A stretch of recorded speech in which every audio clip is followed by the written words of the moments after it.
on, Dolphins? It's your boy Dillon, and I'm back with day 8 of training camp. And this is right after last night's Hall of Fame game. I did my little quick hit, so I hope you guys enjoyed that. About some things going on there. Obviously, the helmet rule's going to come up some more today. We're going to talk about it. I saw some stuff in the news, Dolphins news about that. I guess some players talked about it, so we'll talk about it some more today, and obviously some other stuff. So let's get right to it. This first article comes from Dolphins Wire. Linebacker Stephone Anthony excited for a chance to compete for starting role. In April, the Dolphins selected linebacker Jerome Baker in the 3rd round of the 2018 NFL Draft. While some might have expected Baker to be inserted into the Dolphins' first-team defense at outside linebacker during training camp, but that hasn't been the case so far. Don't mind my cat if you can hear his nonsense in the background. Stephone Anthony, who the Dolphins acquired through a midseason trade last year, has gotten a majority of snaps during the first 8 days of training camp. As Anthony is competing for the starting outside linebacker spot, he told reporters on Friday he is just grateful for the opportunity the Dolphins have given him. "I'm happy to be out there," Anthony said. "Honestly, I'm happy just to be out there flying around, trying to make some plays, to be with the guys that are on the field." Let's see. Anthony is entering his 4th season in the league after beginning his career with the Saints. After recorded 112 tackles and an interception as a rookie in 2015, Anthony's career has been plagued by injuries and inconsistent play. After the trade was made last season, Anthony played in 8 games for the Dolphins as he posted just 15 tackles. He was mostly used during nickel-down situations. Despite the Dolphins declining his 5th-year option, Anthony is the front-runner to be one of the starting linebackers, along with Kiko Alonso and Raekwon McMillan. Just like he has a majority of training camp, Anthony received most of the first-team reps on Friday morning. If Anthony has a bounce-back season, the Dolphins could be tempted to re-sign him, as he is set to become a free agent after season's end. In the meantime, Anthony is just focused on this upcoming season. "Just working hard in the offseason, believing in the offseason training, getting myself to this point, and trusting in the guys here as well," Anthony said. "The strength and conditioning staff here does a great job, and we have to lean on them whenever we get a chance." I think our linebacking unit is going to be surprisingly, to most people, surprisingly good this year. And I think he could definitely be part of that. So let's see. From Dolphins Wire, observations from day 8. Friday was the final training camp practice for the Miami Dolphins before their scrimmage on Saturday morning at Hard Rock Stadium. There were many takeaways from practice, and one of them was the play of tight end Mike Gesicki. During red zone drills, Gesicki used his body and athleticism to box out defenders as he made a number of catches over his defenders. Gesicki, who also started on the first-team offense again, also caught a few balls from Ryan Tannehill during 11-on-11 drills.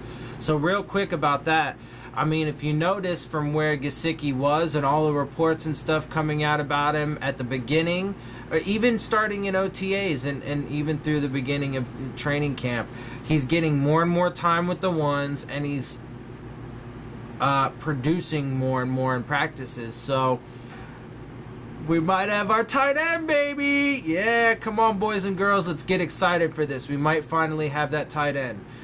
Let's not get over the top with it right now. We have to wait until we see some, actual production on the field during the regular season, but there's a lot of high hopes. After practice, head coach Adam Gase complimented Gesicki's work in the red zone, which I'll have some more interviews today for you after, the show, so definitely look out for that. "He just has unique timing. He knows how to box a guy out. He knows how to get in position," Gase said. Here's what also stood out during Dolphins practice on Friday. After throwing 3 interceptions on Thursday, Tannehill had a bounce-back day on Friday. Not only did Tannehill not throw an interception, but he also displayed his scrambling ability a couple of times. That is an encouraging sign since he is returning from an ACL injury. Devontae Parker had one of his best practices of training camp as he caught a touchdown pass from Tannehill with defenders Raekwon McMillan and Minkah Fitzpatrick all over him. I know Parker's been having a tough time this training camp, with Xavier Howard on him, with X on him, but X is really fucking good, and I think I don't know. I hope he does, man. I really wanted Parker in the 2015 draft. I was so excited when we fucking got him, and I really want him to pan out. I hope he does finally pick it up this year. Torrey McTyer started on the first-team defense opposite Xavier Howard for the 4th time during training camp. Cordray Tankersley has 3 starts during training camp, while Tony Lippett has just 1. During his press conference, Gase said McTyer is performing better than Tankersley and Lippett, but it is still early in the process.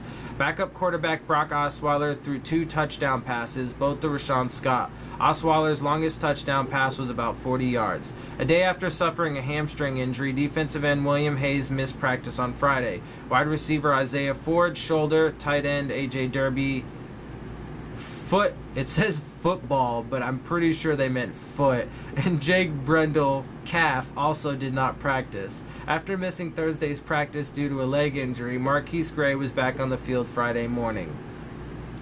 Man, so we have a couple injuries.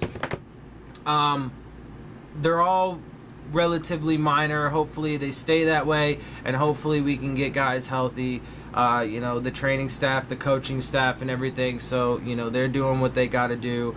Hopefully nothing more serious comes of it, and hopefully we can get to the regular season and be, relatively healthy, pretty healthy. So we'll see. All right, so I'm going to fly through some of these tweets and get to a couple more articles here. Chris Perkins, Drake left, stop for no gain. Armando Salguero, Mike Gesicki versus Stephone Anthony in red zone, touchdown. Who catches touchdown passes in the red zone? He's alluding to Mike Gesicki's probably going to be that guy. Hopefully Parker, picks it up too. Omar Kelly, Tannehill with a red zone touchdown pass to Mike Gesicki in the corner of the end zone. Adam Beasley, Mike Gesicki shows why the Dolphins drafted him, catching a goal line touchdown pass over Anthony. Arrow up on him. Chris Perkins, touchdown. T. Hill Gesicki versus linebacker Anthony, thinking most of these tight end versus linebacker battles favor the tight ends on this team. Barry Jackson, Tannehill to Gesicki for touchdown and end zone. Gesicki makes bunch of catches today. Chemistry developing with Ryan. Omar Kelly, Mike Hull with great coverage of Durham Smythe in the end zone. Armando Salguero, today has to be a major confidence builder for Mike Gesicki. Joe Shad, Mike Gesicki is going to be a red zone threat. Touchdown corner of the end zone from RT17. Gesicki may have 38 catches, but 8 touchdowns. That's funny. I hope so, though. Fuck. I hope he has more catches than that. But, if he gets 8 touchdowns this year, that'd be great. Omar Kelly, top performers from day 8 practices. 1, David Fales, dealing all day. 2, Rashawn Scott, best practice, deep reception. 3, Laramie Tunsil, little pressure from the left side today. I'm telling you, man, everything's gonna, come together. Just wait, people.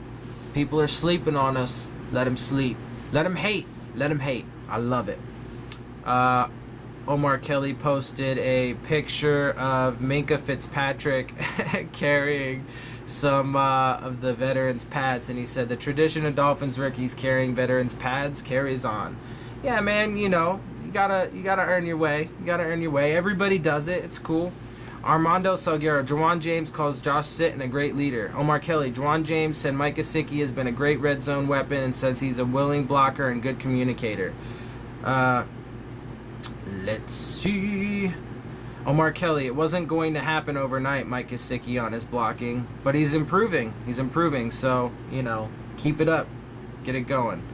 Let's see. Adam Beasley. Gase said he's seen Tannehill and Gesicki have developed chemistry on third down in the red zone. That's great, man. It's great news. Because one of the biggest deficiencies for the team has been red zone and third down over the past several years. Omar Kelly. Those two guys are developing some chemistry, Gase on Gesicki. He's playing fast and isn't thinking. And I'll like I said, I'll be giving you these interviews so you'll be able to see what they all say for yourself. Armando Salguero, Adam Gase calls tomorrow's scrimmage the dress rehearsal for the preseason. If you're new, it's kind of like your dry run, Gase said. Armando Salguero, Adam Gase says the 3rd or 4th day of camp, Mike Gesicki started feeling comfortable in the red area. He's playing fast, not thinking, Gase says he and Tannehill have developed chemistry. Omar Kelly, they are working well together and he's making plays, Gase on Tannehill and Gesicki's growing bond in the red zone. Joe Shad, Adam Gase, our scrimmage tomorrow is a dress rehearsal for our preseason games. Joe Shad, Adam Gase, I haven't told the players if we're live yet at the scrimmage. Another Joe Shad post. Adam Gase says, it's hard for me to say how the new rules will affect the game. There have been only a few plays in practice that would be penalties. See what you hit. Joe Shad from Adam Gase, I'm not worried about how much time William Hayes misses in the preseason. Adam Beasley, Gase said he's not worried if Hayes has to miss extended time in camp because of hamstring. Says he knows Hayes is the one guy that when Sundays arrive who will set the edge. Omar Kelly, we have to remind him of his age sometimes. He's not 22 anymore, but he doesn't like to hear that. Gase on William Hayes, who is sidelined by a hamstring injury. When Sunday comes around, we know he's going to set the edge.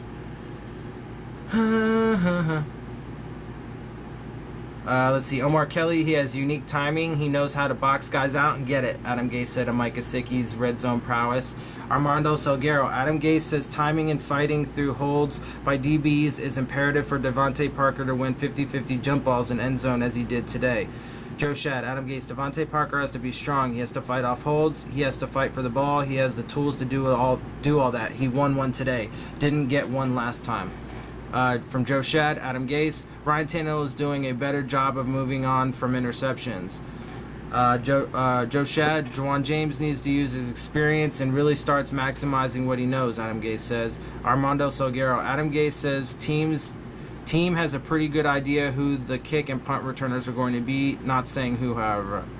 Armando Salguero, Adam Gase on O-line, our line should be one of our strengths this year. Joe Shad, Adam Gase, our offensive line should be a strength this season. Omar Kelly, Adam Gase said the offensive line should be one of the team's strengths, says the O-line has been sustaining his blocks in the run game. Joe Shad, so far Torrey McTyer has been a top cornerback performer, Adam Gase says, unless somebody else has a better day, he'll stay out there. Armando Salguero, Adam Gase says Torrey McTyer is in the lead for other cornerback starting job, that's what it's been. Can change day to day. Barry Jackson, Gase said McTyer has been best corner so far. Omar Kelly, Adam Gase said he lets his position coaches decide who works with what unit and doesn't stress it, so if Torrey McTyer is a starting quarterback for 4 days, it's because he earned it. Omar Kelly, former Dolphins cornerback Nate Jones is in the developmental program to become an NFL referee. Interesting. Let's see. Joe Shad, I guess it's a coincidence that sports betting is now legal and extra point attempts are not required after a winning touchdown at the end of regulation. But let's see. Palm Beach Post article from Joe Shad. He's very active. Here are some highlights from Adam Gase's news conference on Friday. Mike Gesicki is developing chemistry with Ryan Tannehill in the red zone. Our scrimmage tomorrow is a dress rehearsal for our preseason games. I haven't told the players if we're live yet at the scrimmage. It's hard for me to say how the new rules will affect the game. There have been only a few plays in practice that would be penalties. See what you hit. I'm not worried about how much time William Hayes misses in preseason. Devontae Parker has to be strong. He has to fight off holds. He has to fight for the ball. He has the tools to do all that. He won one today, didn't get one last time. Ryan Tannehill is doing a better job of moving on from interceptions. Juwan James needs to use experience and really start maximizing what he knows. Our offensive line should be a strength. So far, Torrey McTyer has been a top cornerback performer. Unless somebody else has a better day, he'll stay out there. All right, he tweeted most of that stuff. Sorry, it's kind of a repeat. Joe Shad, NFL official Scott Novak says the Miami Dolphins are doing a good job of teaching players to keep their head up. Man.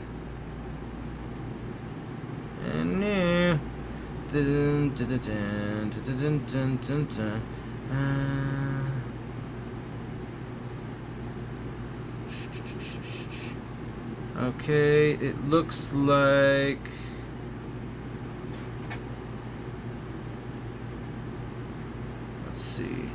All right.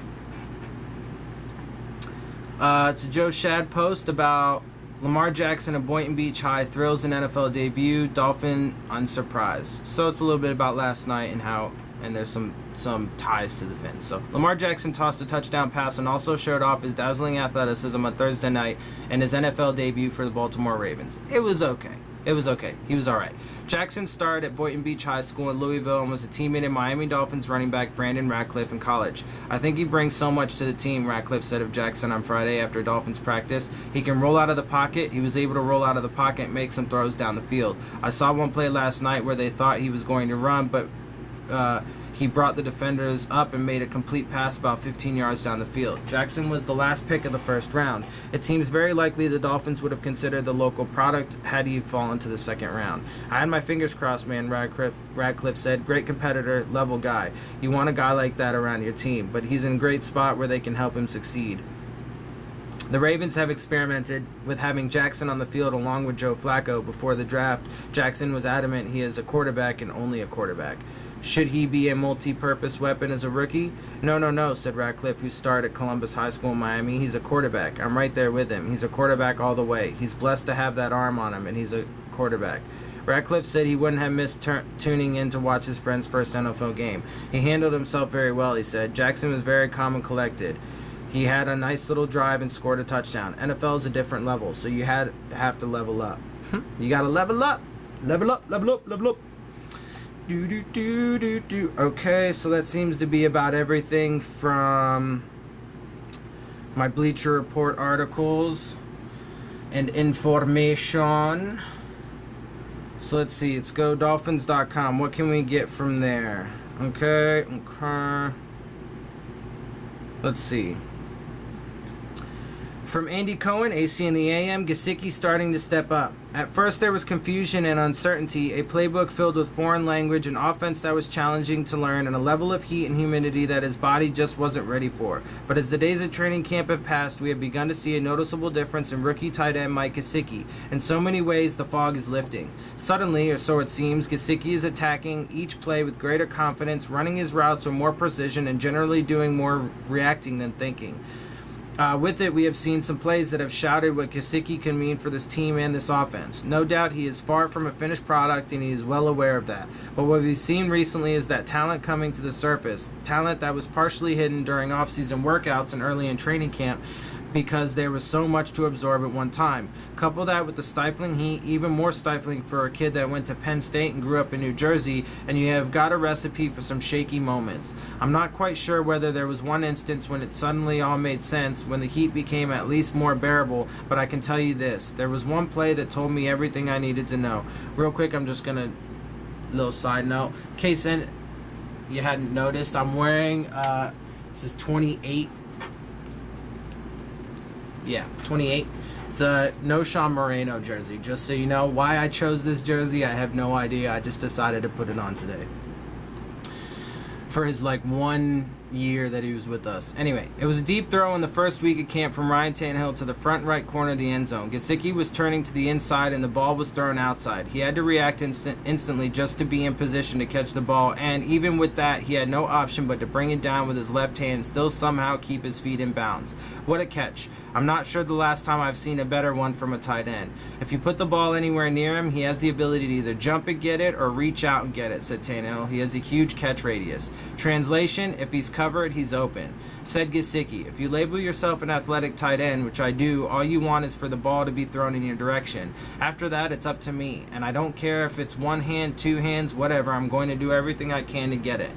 When's the last time the Dolphins have had a young tight end with this type of receiving skills? You've got to go back many years for that one. Farrell Edmonds, Keith Jackson, Randy McMichael, Charles Clay, none of them, in truth, were quite like Gesicki, a reason why the Dolphins knew if they didn't take him in the second round, they wouldn't have had another chance to get him.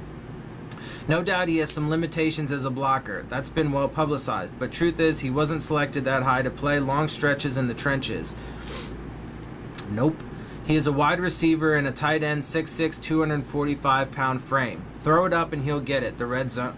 The red zone has his name all over it. Adam Gase, whose offense is clearly tight end friendly, has been waiting for a player with this type of ability. A few veteran additions over the past 2 seasons simply didn't pan out. It was time to go in a different direction. The youth movement first produced Gesicki, then fellow tight end Durham Smythe in the 4th round. All of a sudden, a position of weakness a season ago became a position of strength and depth with some intriguing veteran options in A.J. Derby, Gavin Escobar, Marquise Gray, and Thomas Duarte joining Gesicki and Smythe in a crowded tight end room. Gesicki, though, appears to have the highest ceiling of the group, certainly as a receiver. I think I'm doing well, he says. There are no more mental errors. There's not going to the left when you're supposed to go right. Now it's just adjusting to the weather. It doesn't feel like this over at Penn State.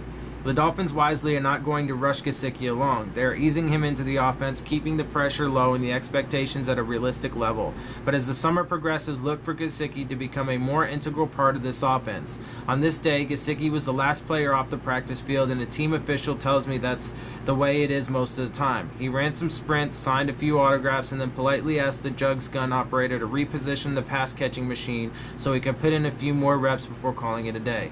There is no doubt Gesicki is embracing this opportunity. Every single day I'm getting better, he said. Sure, they are adding things all the time, more installs and different plays. I still have plenty of time to grow and to learn, but you come in and suddenly things begin to click.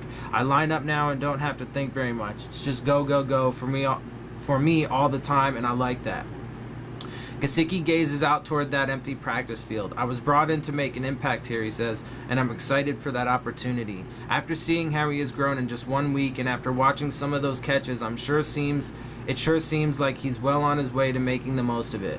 I am super excited for Mike Gesicki. I know all Dolphins fans are. I can't fucking wait for this kid to play in real live games. It's close, guys.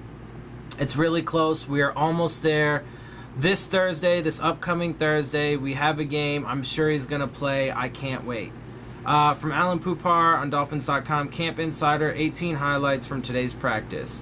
1. The Dolphins practiced in shoulder pads Friday. Tight end Marquise Gray returned to practice after sitting out Thursday. Defensive end William Hayes, hamstring, joined the list of players sitting out practice. Also missing practice were wide receiver Isaiah Ford, shoulder, offensive lineman Jake Brendel, calf, and tight end AJ Derby, foot. Tackle Juwan James returned to team drills for the first time in 3 days. Second-year player Torrey McTyer lined up at cornerback with the first-team defense opposite Xavier Howard. Defensive end Jonathan Woodard got to quarterback Brock Osweiler for what likely would have been a sack in a game situation. Wide receiver Devontae Parker outjumped 2 defenders to catch a short Ryan Tannehill touchdown pass in the end zone in a red zone drill.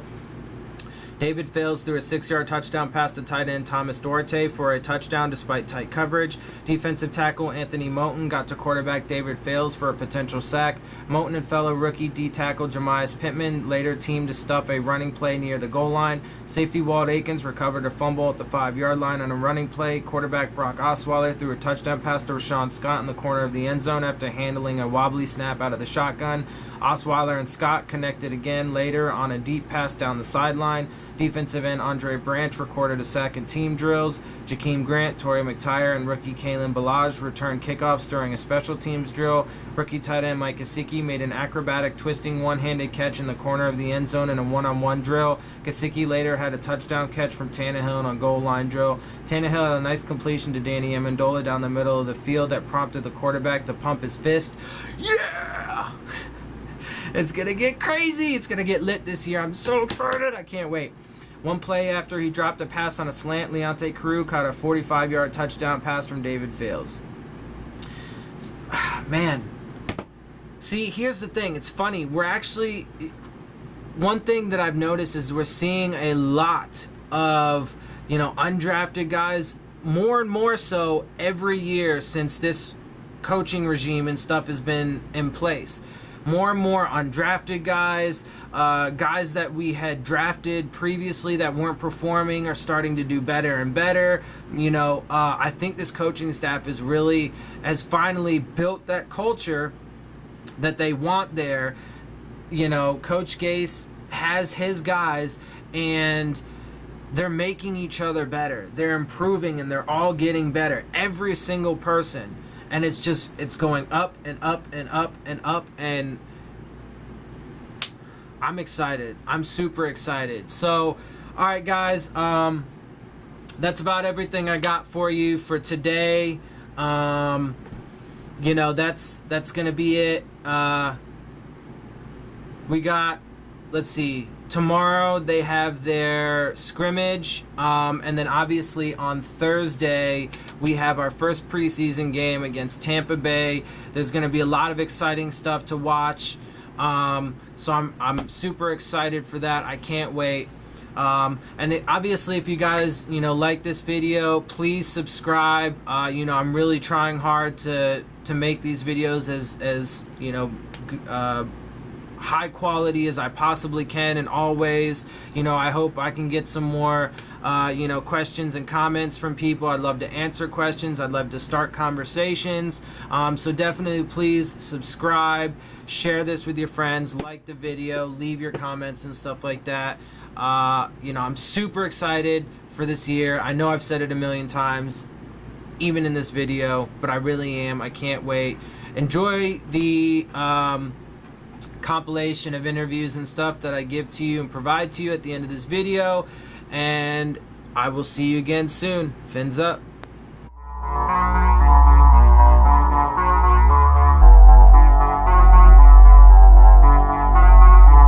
So how good do you feel about this first group? You all obviously getting a lot of work together, unlike past years. You have one set group. Yeah. How helpful has that been for all of you to be together? I feel like it's been great. We had our struggles, but that's every camp. Just coming back in. I feel like we're getting better every day, and that's all we can ask for is just getting better at one thing a day. When you look back at your season last year, anything you identified or even coaches as a big point to improve on? They told us we're not even talking about last year. We're focused on this year because that's all we have in front of us. So I'm just focusing on what I got to do now. And what's been your priority as far as areas of growth for you? Anything specific? Just always technique, because you can never get too good at it. You always got to keep working at it, and that's pretty much the biggest thing is just honing in on your technique. What's the biggest thing that the offensive line can get out of something like tomorrow, the scrimmage? Being out there in a live setting almost, the coaches are all gone, and then just getting the rhythm of a drive. We're going to be in the stadium, so we'll have that feel to it. And like you said, everybody's going to be off the field, and it's going to just be plays called in the helmet. So just a good opening drive, really. How much has the technique changed in terms of what's being coached now that Washburn is back? Honestly, not too much. Him and our last coaches were similar. That's going to help us a lot. But how he coaches it is different. So that's the biggest thing is it's communication, and we change names of some things, but it's pretty much close to the same. What have you learned about the new linemen, Kilgore and Sid, in terms of their personality? Man, great dudes, especially Sid too, great leader. You could tell he's been around the game a long time. He's been around some elite players, and his knowledge of the game is crazy. He's come and helped me and LT a lot, which is a bunch of little things, and DK as well. He's another guy that's been around a while, and he knows what he's talking about too. So they bring another level of knowledge and leadership in that way to the offensive line. I know one challenge you've talked about is obviously having a lot of different offensive line coaches. You've had to learn new technique. How much of a relief was it to you when you learned that what Jeremiah is doing is similar to what Kris? Yeah, that was huge for us. And this offseason getting Coach Wash, and that was a big part of everything going into this year. And like we said, he got to be here in 16 when we were on the roll, so we're trying to get back to that. And we focus on this year, but definitely with him, I feel like we could do a lot. We see a lot of tight ends packages and a lot of the new guys lining up next to you. I've seen you talk to Gesicki. What's it like working with so many new faces at tight end who line up right next to you? It's great, man. I love the tight ends. They're partly us and partly receivers. And that guy, Mike, he's doing a heck of a job, I feel like. He's coming in, he embraced his role. He's ready to block. Not too many guys come in this early and want to block. And he's shown that, and he's making big plays in the red zone. So I'm looking forward to, seeing him out there on the field. And the other tight ends, too. We got a lot of guys working in, like you said, but I feel like the communication has been great, and I feel like they're on the roll. He's got a lot of information coming at him. How's he take it from you? Because I've seen you talk with him and yeah. work on first. No, he listens. Most of the time people ask questions or but when we're up there on the line, we got to go. So he listens well, and he goes out there and does his job. How are you guys going to stop the pre-snap penalties? What's the focus? Man, repetition. That's what we're doing out here after the end of practice. We're running gassers now for it. We're doing these extra plays. So overtime is going to come. It's unacceptable. But this year we got a clean slate right now to the season starts. So hopefully we cut those down. Juwan, what if any difference have you noticed in Jeremiah now that he's back? Because of the previous time he was the assistant O-line coach, now he's more vocal. It's just his group. Before it was a different O-line coach, he was assistant, so he was in the back, will help us here and there. But you can tell he's very vocal. He's very passionate about the group. He's got our back, and that's all we can ask for. I think it was yesterday. Was it yesterday you missed some time? Was it back soreness or something? Coach Gase, got to refer to Coach Gase. You got to ask Coach Gase. He just gave me some time. How you guys doing today? Good, man. How are you? Good. Can't Stephone complain. taking a lot of snaps with the first team defense. How do you feel things are going so far for you? For me personally, I think my job is just come in and get better every day. You know, as far as rotation-wise, anything, it's camp. You know what I'm saying? Move guys around. You just, from day to day, you try to put your best foot forward. That's all you can do. Did it come as a surprise at all that you would line up with the first team defense? Is that something that you really were hoping Oh, man, for? I'm happy to be out there. That's honestly, man. I'm happy just to be out there flying around, trying to make some plays, and be with the guys that's on the field. Anything physically that feels better for you? Anything you notice yourself a little faster or anything like that? I'm just trying to be consistent. You know, I'm just trying to work at it every day, get better, take my coaching, and go from there. I mean, compared to the end of last season, like how have you gotten better physically? Physically, just working hard off season. You know, believing in off season training, getting myself to this point, and trusting in the guys here as well. You know, strength and conditioning staff here does a great job, and you know we got to lean on them whenever we get a chance. What's the result then? What's the result? Strength, speed, anything different for you? More explosion? I don't think I can pinpoint one attribute as far as what I've got better at. You know, I just try to overall get better. It makes a big difference, obviously, the fact that you were here from the start of OTAs, whereas last year you came in late September. Oh, of course. You know, you get a chance to get the cement laid down, to get a chance to flatten it out yourself, smooth it over, and you go from there. Has it been a good camp for you? You played well? I think so, but like I said, my job is to get better every day and keep putting my best foot forward. How's it been with Raekwon in the middle, the guy you haven't been around to play with last year? How's it been so far? Oh, Raekwon's outstanding, man. And like I said, he is what you see, man. He's gonna be the leader. He's got all the intangibles to do it, man. He's a good kid, young kid, and he got some talent. You had really good coverage on Gesicki in that. I know. What does that say about his ability to make those catches? Oh no, the kid's got some special abilities now. No doubt about it. He can jump. You know, his ball skills are off the charts, and that's what makes him special. I got to fight through the pocket on that one, man. But like I said, it's football. It's good players too now. He's a good player.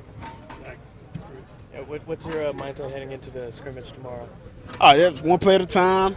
Do my best and try to get the job done. That's it. Is there any particular area you're focusing on, improving on into the scrimmage? Oh, man, all of them. All of them. As a defense, I think, we need to come out, and it needs to be a good day for us overall.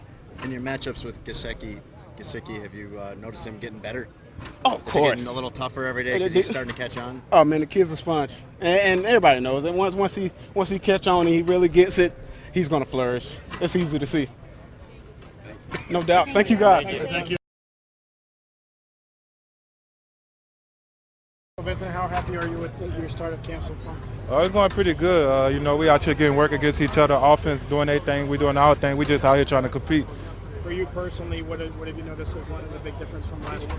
I ain't thinking as much. You know, last year I was afraid to make a mistake. Now, like when I make a mistake, I just forget about it.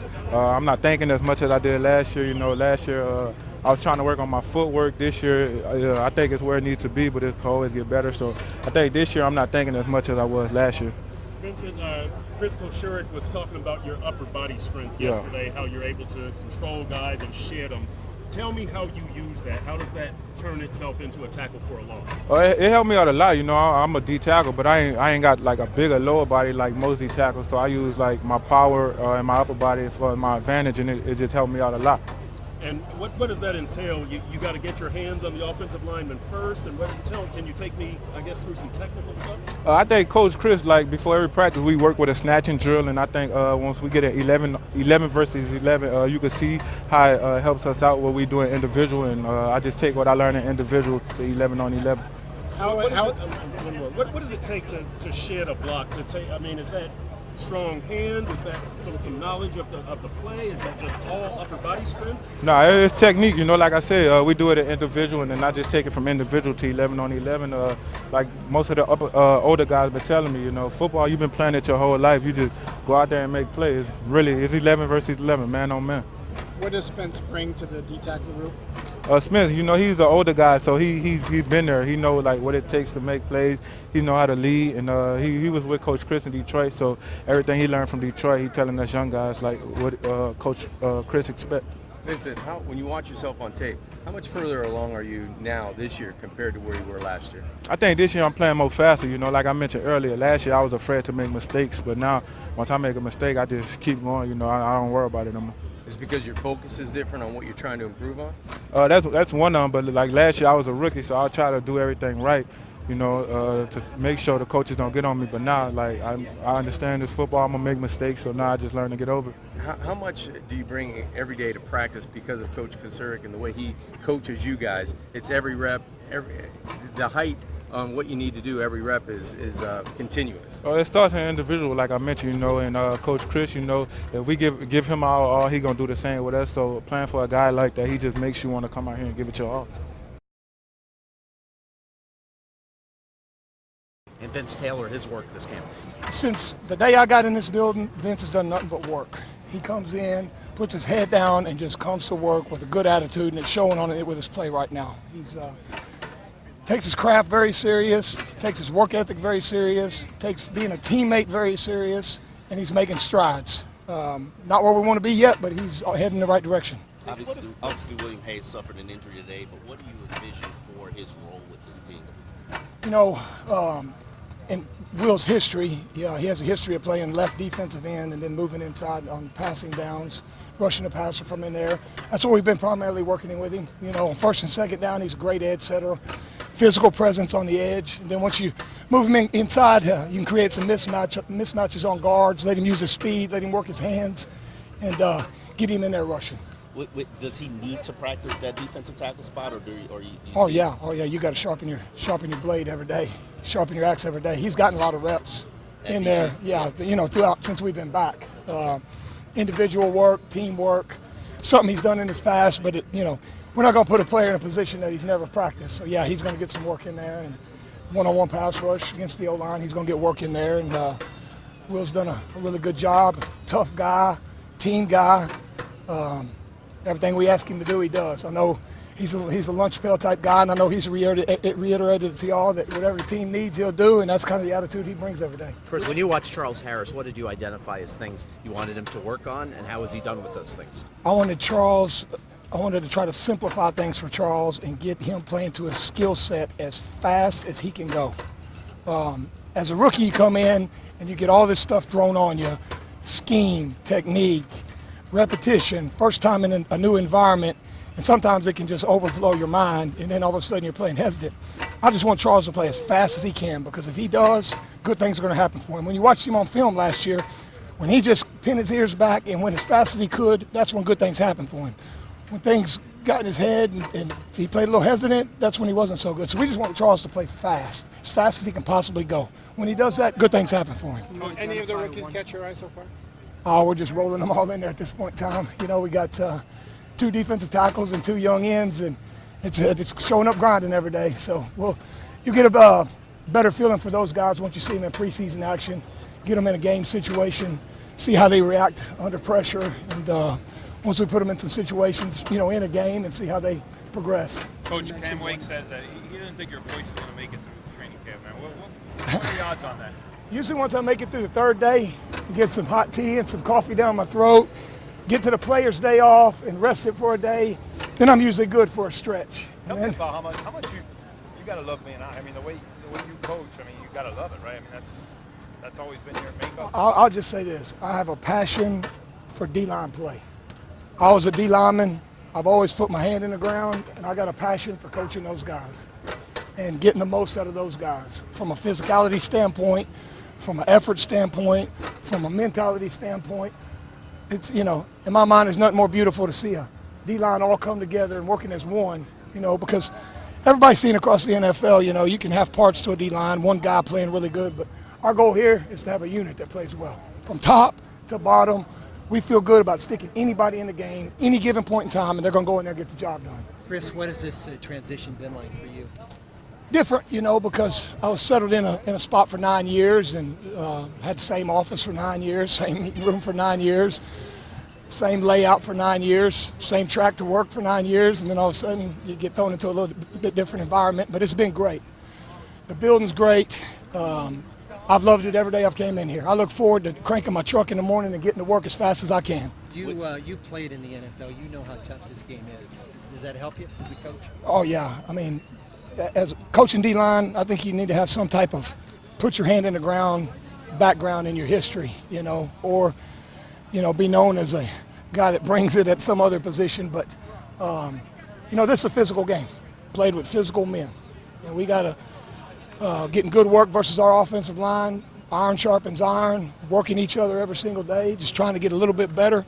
There's no winning and losing right now. We'll keep score once they put the ball down and we get a team in another color jersey, then we'll start keeping score. In addition to William Hayes, is there another defensive end or two who have a body type and style of play conducive to moving inside occasionally? Well, there's a couple guys on the roster. You look at a guy like Malvo, bigger, taller, linear guy that can, move down in there. In my past, Detroit, we had a guy named Jason Jones who has a very, very similar body type as Malvo. Another guy's Woodard, big, tall, linear guy. A heavier defensive end that can go inside there and rush. Quinn, what's impressed you 3 months seeing him on the field now? Just everything that's impressed me throughout his career. He's a pass rusher. He butters his bread rushing the passer, and he's really good at it. Trying to get him back in his comfort zone and just playing that right DM position, playing as fast as he can go, and hopefully when it comes down to it, I just don't mess him up. How is Jordan Phillips doing well, showing up with a great attitude, practicing hard, consistency starting to come. He's done well, had a really good day today. He was disruptive in the backfield, especially in some of our short yardage situations. You really saw him show up. Pleased with Jordan. What do you think what have you discovered is the best way to connect with Jordan on a coach-player relationship? Just be consistent. Just me show up and be consistent with him show up and be consistent with himself, and just stack one day on top of the other. Just stack one block each day, and let's see what the end result's going to be. Chris, I know you talked about Vincent Taylor earlier. We see him shed blocks and make tackles for loss every now and then. What does he do well? Why is he able to make such plays? He is extremely strong. His upper body strength is he can grab guys, and sometimes he might not even be in the best situation, and he can just pry a guy and get off a guy with upper body strength. And now you're starting to see some of our attack come along with his strength. So that's some of the steps you're seeing Vince take right now. He's really taken to the attack scheme that we're wanting to unlock our hips and get into blockers and try to knock blockers back and not just try to use it all with your upper body. And Vince has taken to that. Now, when you knock a guy back with his pads, it's easier to get off of him and shed him, and that's what you're starting to see with him. Adam, we've seen a lot of encouraging things with Ryan and Gesicki last couple of days. How encouraged have you been? I think once we hit the red area period, I think it was that third or fourth day of camp, you could see Mike started really feeling comfortable. I think we've had more success in the field, third downs, red area with those two guys kind of developing some chemistry. I think him taking so many reps over spring and the beginning of camp has been good for him. He's playing fast. He's not thinking. We have a good feel of some of the things that we at least want to our starting point with him and what we want to keep working with him on and see if we can really accelerate him in his growth and then give him more as time goes on. But right now I like the way they're working together. I like the way they're making plays. Ryan's throwing good. Had some good throws, and then Mike's done a good job. If there's any kind of error, he's a big target that can go up and get the ball. Adam, tomorrow we have the scrimmage coming up. What's it going to be like in terms of format? What should fans expect? And secondly, what are you going to be looking for out of that? Really, it's the dress rehearsal for our preseason games. We try to keep everything close to what we're going to do in our preseason opener. How the players come out of the locker room, how we do things pregame, our pregame meal down at the stadium, just all those little things to where if you've been here, you've gone through it before, it's not as big a deal for you. If you're new, it's kind of like your dry run, just understanding how to get to the stadium, where do you go, where do you park, and then locker room, what we're doing, how you get, stretched out before the game, just the routine pregame with everybody on the field, who comes out when. And then when we hit the scrimmage, it's the same format we did last year, get some individual, get some 7-on-7, and we just keep it as close to the game as possible. And we do the 7-on-7 a little longer, and then when we hit kind of those team periods, all three groups will roll through, and it's really just a move the ball period. Really, it's really like practice for us. I mean, we get the headsets on, we just can't do the sideline adjustments. That's really the only thing missing from the whole the whole scrimmage experience. Any live tackling? Or? Yeah, I haven't really gone through it with the guys yet, so to be determined. Well, I wanted to ask you a question about the new changes to tackling, and it seems like I've watched the video and it's kind of vague except for you can't hit with the crown of your helmet. Do you think some of those calls when you get into the course of the games will be subjective, and how will that impact coaches? I'm not sure. I mean, it's a hard question for me to answer because I haven't gone through a game this year yet. I will say this, having the officials here, we were keeping track of whether it be a thud period or live tackling in practice, where we were wondering, is this what we're talking about, or is this good, or is this bad? And we went through that yesterday. There wasn't a ton of them, but we got some really good feedback. I think the way our coaches are coaching right now is they're doing the right things as far as we're emphasizing wrapping up, which that's what you want anyways. When we see some of these guys just throwing a shoulder in there, that's when you kind of get that head start to lower. When you wrap up, you're going to see what you hit. And that's really what our point of emphasis has been, is see what you hit. Just make sure that we're not dipping our head down there. And we're not trying to overemphasize it, but those are our coaching points. And I think guys have done a really good job of trying to follow through what we're asking them to do. And really the toughest thing is when you see some of the pulls, the bigger linemen, and they try to get lower. That's where, you just have to avoid, dropping your head. With Hayes, obviously he's been around a while, so if he's out for a minute, do you think he'll be fine when the season starts? Yeah. I'm never worried about him. I mean, we try to hold him out of practice every once in a while just because we know how hard he goes. We know how much he loves practicing. He likes every step of the way of football. And we have to remind him of his age sometimes, that he's not 22 anymore. But he don't want to hear that. So, we try to protect him from himself almost sometimes, but he's a warrior, man. He's an old school football player. He doesn't like missing time. He doesn't like getting special treatment. He doesn't want to have anything to do with that, and he knows what to do. We're not worried about that. I know when Sundays come around, we know one guy for sure is going to set the edge. Adam, after practice, your kids are out there. A lot of players are out there with their kids. What do you think that means to them? What does it mean to you? Is it beyond just take your kid to work type of situation? I think it's you're gone. You go such a long period of time. When you're in camp, you're not at home at night. You're staying at the hotel. It's nice to go to work and you're on the field, and then afterwards, get your kids on the field and, be able to run around and, let them kind of have fun. I know my kids love coming out here, and, they're usually with the wideouts and hanging out with those guys. And, my son thinks he knows a lot right now, so that's awesome. So I get a lot of good information from him. He crushes me more than anybody. How long do the kids usually stay up here? I mean, I'd say you see most people's kids probably 30 minutes. They're here most of the time. I think towards the end of camp, a lot of people show up later so they can see, whether it be their kids or their wives or girlfriends, after practice. So, but I think they did a good job of setting everything up to where it's good with the tents and making sure, nobody's sitting out in the sun. Is your son supplying game plan ideas? Or no. Well, he thinks he does, but he's got like 8 guys on the – I'm like, you're missing a couple. Adam, we were saying Gesicki time and time again make catches on contested passes in the end zone. Besides his height and his size, what special skill does he have to allow him to do that? I think it's just one of those – you guys have seen his basketball highlights. There's guys that just can go up and get a ball and put it in the hoop. That's the same thing here. He just has unique timing. He knows how to box a guy out. He knows how to keep his position. And if a guy's draped on him, it seems like, that was the first time we saw him not get one with against Xavier today. A couple of us were calling for a flag, but, it's good though. It's good competition. I think the corners and safeties, it's good for them because we have a guy in our division that's very tough to cover.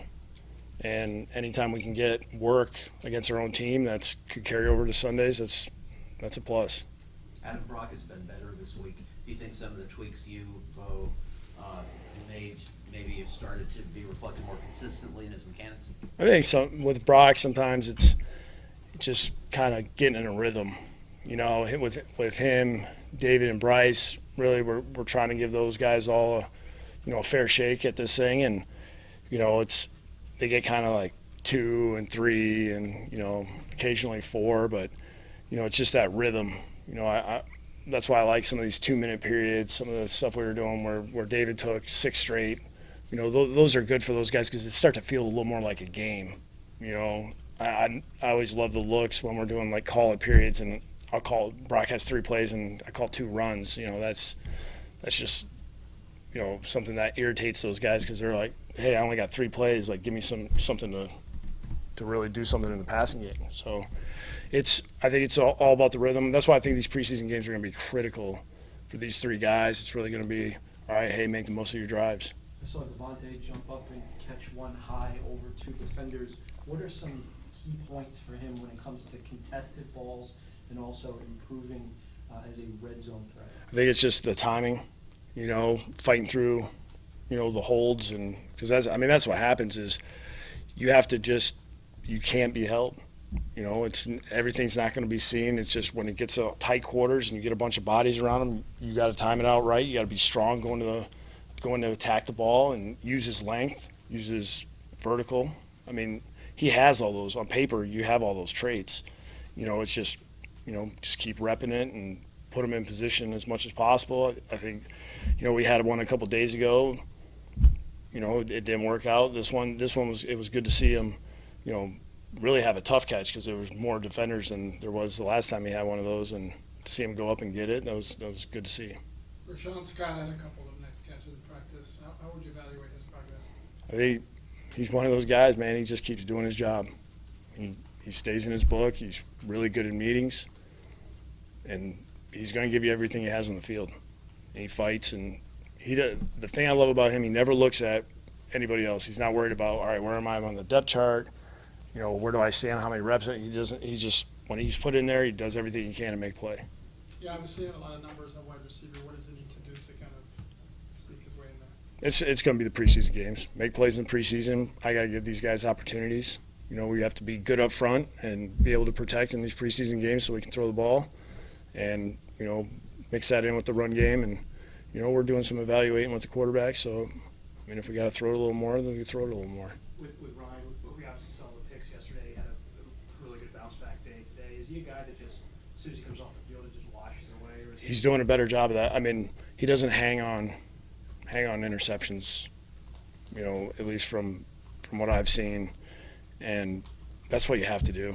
It's just the better ones in the league, if they make a mistake, they try not to ever repeat that mistake. I think a lot of these guys have just a long library. When you see the really good quarterbacks that have played for a long time, you'll have to go back years and be like, I screwed that one up 10 years ago. That's what you're hoping for when it's just you keep banking like, all right, I'm aware of that. That's not happening again. And I think he's done a good job of not letting things bother him. He knows when a guy's made a really good play. X made a really good play yesterday. And I think he just moved right on. Adam, kickoff and punt return, or is that a preseason determination, or do you have a pretty good idea right now? I think we have a good idea, but at the same time, we'll give a guys opportunity because it's just like how Drake got started. We felt like Jakeem was going to be our main guy, and we kind of went with him and Drake back there because Drake earned a spot and paid off for us. It got him really going in his career. With Juwan, what kind of growth do you want to see from him this season? I think he really, at this stage of his career, I think he just needs to use his experience that he's gained over this time and really start maximize what he knows so now he can just use his athletic ability because he's a very good athlete. He's done a good job adjusting kind of to what he was taught the last 2 years to kind of what Jeremiah's doing now. There's a little bit of change. I think he looks really comfortable with what they're doing right now.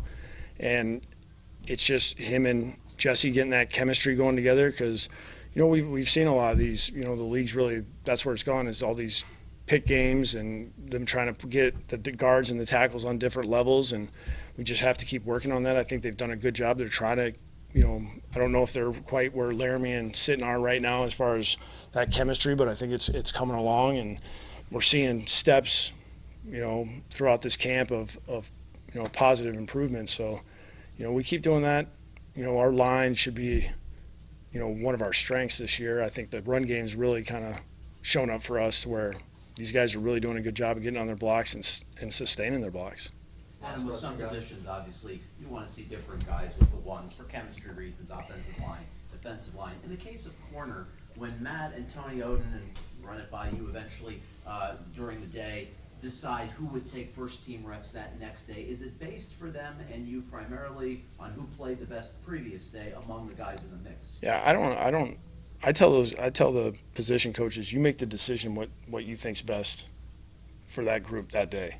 And kind of when you get into situations, kind of like with the D-line sometimes, when you got multiple guys that are, battling out for a spot, it might be who had the best day the day before. That's the starter the next day.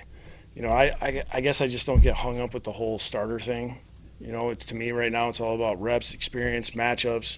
How are we playing when the ball's thrown your way? So, we just want to keep mixing up. We want to give guys the opportunity to compete for that spot. And I think they're doing a good job of rotating that around and doing that. And, we'll kind of see how it plays out. So are we to assume that Torrey McTyler, because he's got 4 days with the starters, out of all the guys, has been the guy who, when you watch the film, has been the top performer? That's so far. That's what it's been. That's what those guys do. They watch the tape all day, and if something changes from one day to the next, they'll make an adjustment. So it's really, he's out there right now, and unless somebody else has a better day, then he'll just keep going out there.